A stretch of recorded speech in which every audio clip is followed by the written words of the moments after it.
Hola familia y amigos, bendiciones en el nombre poderoso de Jesús. Les saluda su hermano en Cristo, Elmer Arana. En esta oportunidad vamos a hablar acerca siempre de lo que es la Inquisición protestante. Esta es la parte número 3 del tema, la Inquisición protestante. En esta oportunidad vamos a hablar de lo que fue el saqueo a Roma. ¿Qué fue el saqueo a Roma? Bueno, el saqueo de Roma fue uno de los episodios más sangrientos del Renacimiento.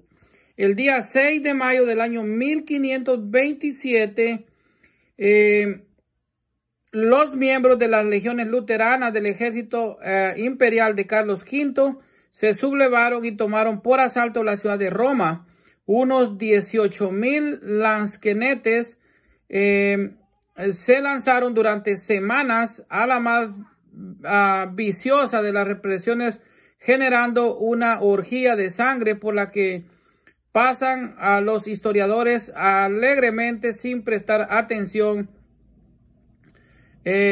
Un texto veneciano dice de este saqueo: el infierno no es nada si se le compara con la visión de la Roma actual. Los soldados luteranos declararon a Lutero Papa de Roma. Estos son algunos resultados ante los cuales la historia de algunos eruditos callan cobardemente. O sea, los historiadores protestantes no mencionan lo que fue la Inquisición protestante y ante todo este gran acontecimiento que fue lo que es el saqueo a Roma. Bueno, todos los enfermos del Hospital Espíritu Santo fueron masacrados en sus camas. De los 55,000 habitantes que contaba Roma, solo sobrevivieron 19,000.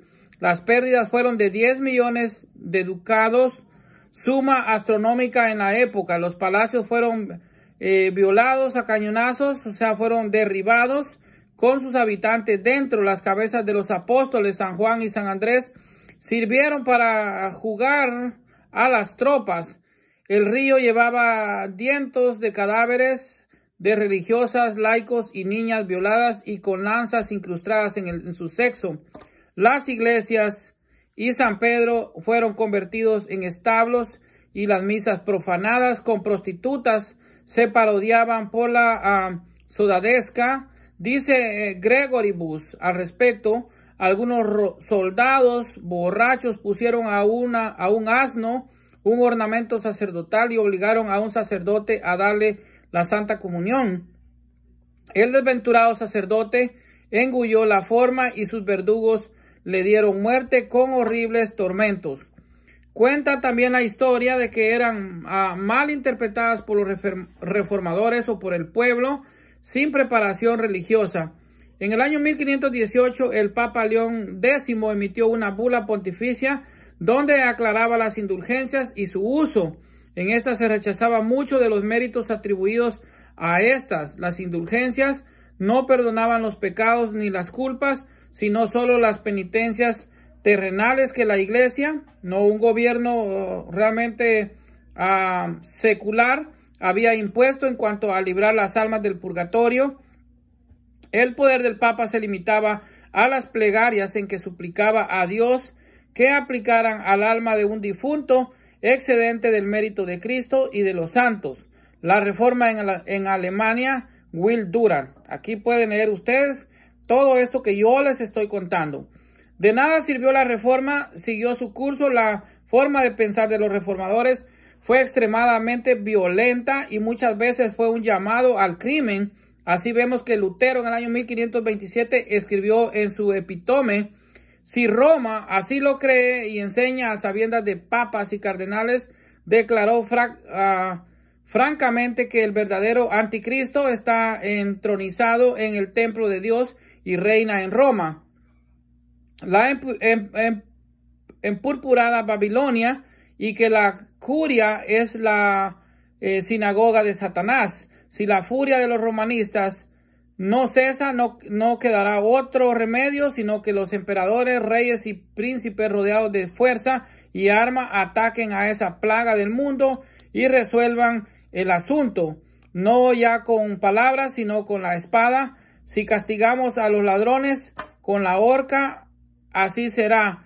Asaltadores con la espada, a los herejes con la hoguera, porque con la mayor razón no atacamos a las armas, a estos maestros de perdición, a esos cardenales, a esos papas, a toda esa cima de Sodoma romana que ha corrompido perpetuamente a la iglesia de Dios, y nos lavamos las manos en su sangre.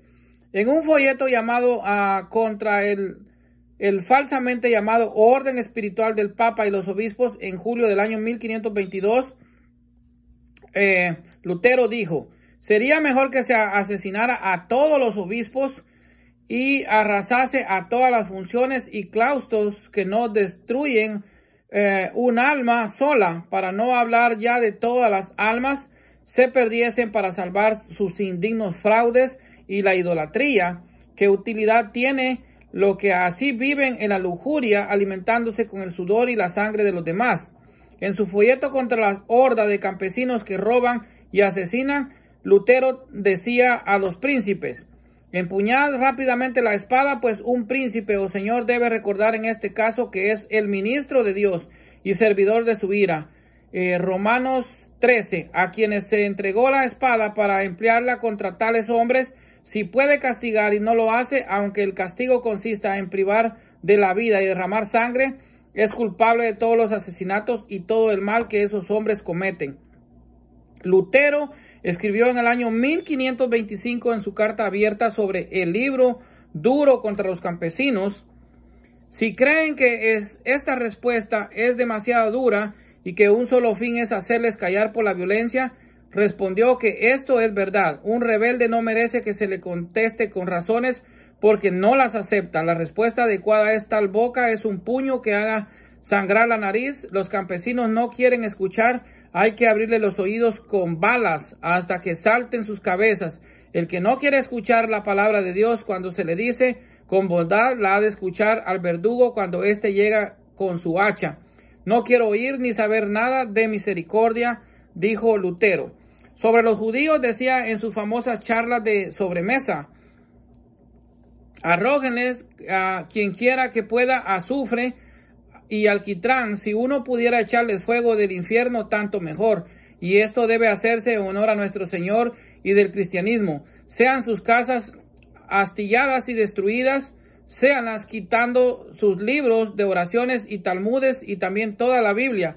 Prohíbase a sus rabinos la enseñanza, so pena de muerte de ahora en adelante, y si todo esto fuera poco, sean expulsados del país como perros rabiosos.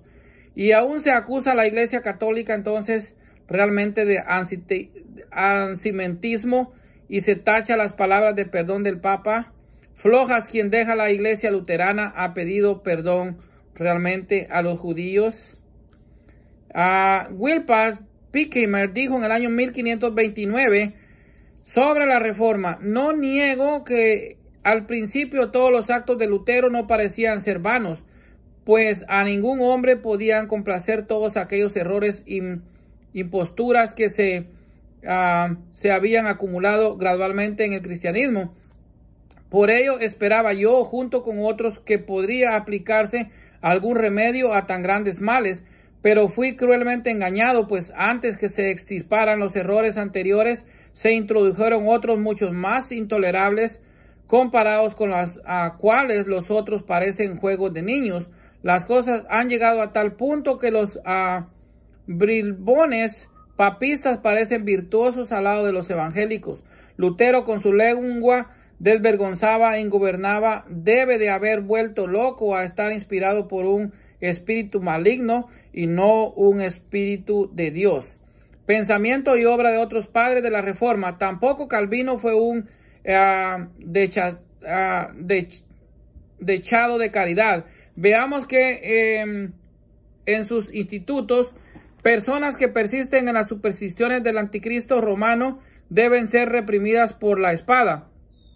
En 1547, James Crues se atrevió a poner una nota criticando a Calvino y fue arrestado, torturado en el patio 2 veces al día por 1 mes y finalmente sentenciado a la muerte por blasfemia.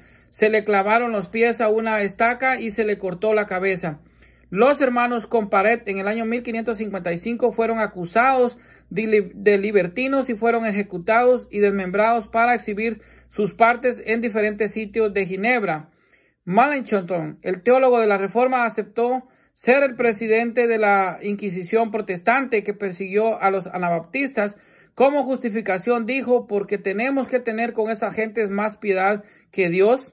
Esto le dijo convencido de que los anabaptistas arderían en el infierno. La Inquisición luterana se implantó con sede en Saxón, con Melanchthon como presidente. Al final, en el año 1530, este presentó un documento donde defendía el derecho a reprimir la espada a los anabaptistas.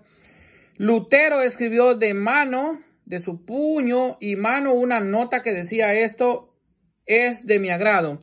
Zwinglio, en el año 1525, comenzó la persecución de los anabaptistas en Zúrich.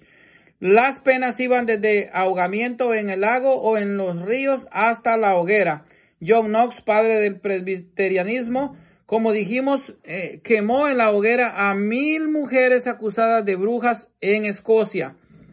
Rousseau dijo de la Reforma fue intolerante desde su cuna y su autor se cuenta entre los grandes represores de la humanidad. En su filosofía positiva decía: la intolerancia del protestantismo como certeza no fue menor que la del catolicismo y ciertamente más reprochable y más cruel. La violencia no solo se ejerció con los católicos, los reformadores fueron entre sí enormemente violentos. Veamos la opinión que se merecen entre sí. Lutero dijo de Aecolampaius y Calvino y otros herejes similares: tienen demonio sobre demonio, corrompido el corazón y la boca mentirosa. Lutero, a la muerte de Zwinglio en el año 1531, dijo: está bien que Zwinglio haya muerto en el campo de batalla. Qué clase de triunfo y qué bien Dios lleva sus negocios. También dijo: Zwinglio está muerto y condenado y se lo merece por ladrón y rebelde y por llevar a otros a seguir sus errores. Zwinglio no se quedó atrás y decía de Lutero: el demonio se ha adueñado de Lutero a tal grado que hasta nos hace creer que lo tienen en total posesión. Cuando se le ve entre sus seguidores, totalmente parece que una legión lo ha poseído. Este hombre es un asesino. Bueno, este es realmente el tercer video, la parte 3 de lo que es la Inquisición.